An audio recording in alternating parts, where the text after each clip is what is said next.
There are entire facilities here on Earth that have nothing but extraterrestrials in them. There's apparently a black obsidian pyramid in Alaska. Linda Moulton Howe has reported on it. And I was told that that is a base for grays. So the whole entire pyramid is filled with gray ETs.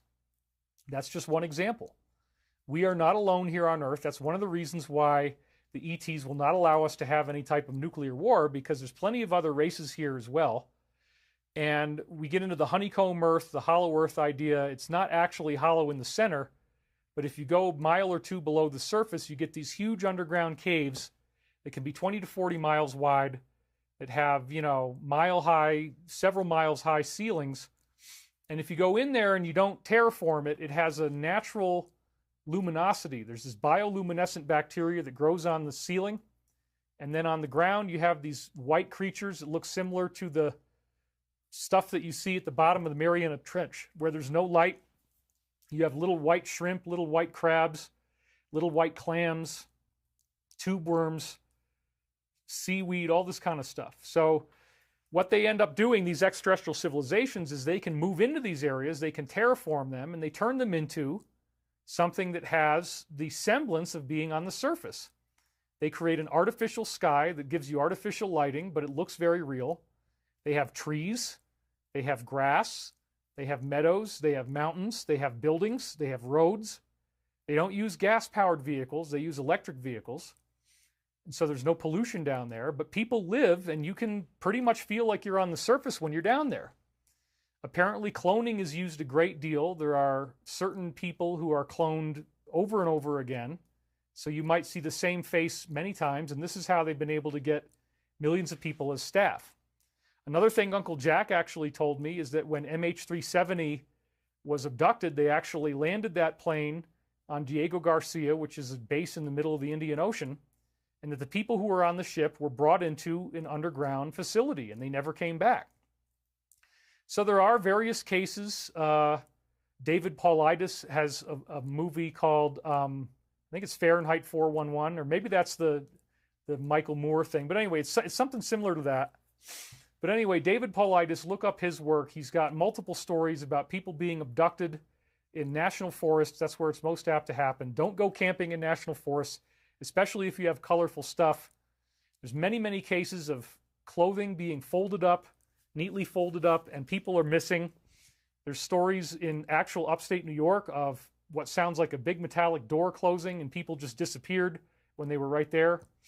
So yeah, people do get abducted. They do get brought underground, and they might not be dead. In fact, they become workers, and you just never get to go to the surface again. So you're dealing with extraterrestrials, and again, the fourth density types, they evolved out of third density organisms. They look human most of the time. Some of them might have different colored skin. We've heard of blue, green, orange, pink, yellow, gray, silver, black, jet black, with really dark bloodshot eyes. There's one type that looks like that. Then we have lots of different types of reptilians. The three main types I've heard of that I can confirm is there's a greenish one that might have some brown scales. There's a grayish colored one, and then there's a yellow one. So you got green, gray, and yellow are the three major types of reptilians that are most commonly seen. There's another group that's called colloquially Oompa Loompas that people like Pete Peterson dealt with, and they're little short round people, believe it or not, similar to our notions of elves. There's other people that are very short. They're only like 7 inches tall. And Pete described having a meeting with one of those at Area 51. It seems that all of our legends about leprechauns, gnomes, fairies, dwarves, elves, all this kind of stuff is actually really true. Somebody just wrote about transparent aluminum with the sky projected on it. M. Martin, yeah, that's part of what happens. I don't know if they're using transparent aluminum or not, but hopefully in the future we'll find ways to make that material because it is an amazing substance.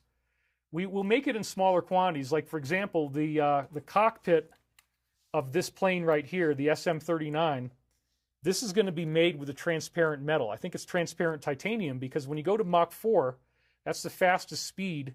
The engines go all the way down on the sides here. That's why they need to be so long. When you have that kind of a speed, you're going to get this heat factor that will melt through glass. So you need something like transparent titanium. You need these breakthroughs in material science just to be able to have it function without falling apart. So this is a very fascinating thing. And again, according to Uncle Jack, the Roths, and you know what the rest of it is, it has child on the end. They are very involved in this. And he said that they answer to the Draco reptilians, but the Draco treat them like crap. He said, I'll give you an example of something he actually said. He's like, mate, they actually get together, these Draco reptilians, mate, and they talk like, they're very, very acerbic, mate. They don't talk in a nice, polite way to the people here, to the Roths. They talk to them like the children, and they're very abusive, mate. They're very, very competitive, and they sound like a bunch of grandmothers carping about who they hate and gossiping over bingo, mate. And they even have the bingo wings. Well, no, reptilians don't have bingo wings. They're very strong. But this is real. This is stuff that, again, I got Pete and Uncle Jack talking in person. I got Henry Deacon and Uncle Jack talking in person. They were at my house. They went out in the backyard. We're going to learn a lot of things. This has all been kept very secret from us. I know it feels intolerable, but this is why I put all my money into Stavati Aerospace. I believe that this is true. I was willing to bet all of my wealth on it. Everything I could earn, I put into, why would I actually buy this facility in Niagara Falls? 180,000 square foot military facility with a massive hangar, 70-foot tall ceiling. Why would I do all this if I didn't think it was true? Obviously, I believe it. That's why I put my money where my mouth is. And there's really nobody else who's out there as a commentator talking about this, supporting the alliance, getting lots of followers, making money, who's actually taken their money and invested it directly into something like this. As far as I know, I'm the only one where I've actually made these tangible steps. We have a real military facility. We've been keeping it alive. Now we're finally going to get funded after all this time. So I understand how frustrating it is to think that there's all this stuff that you don't know, that there's all these ETs here.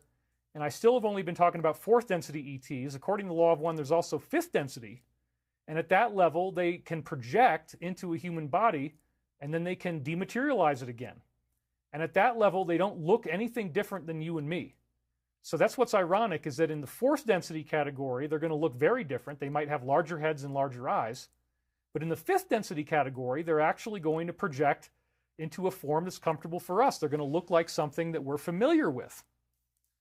So this is really, really fascinating, because all of the events that we're seeing in the world are being...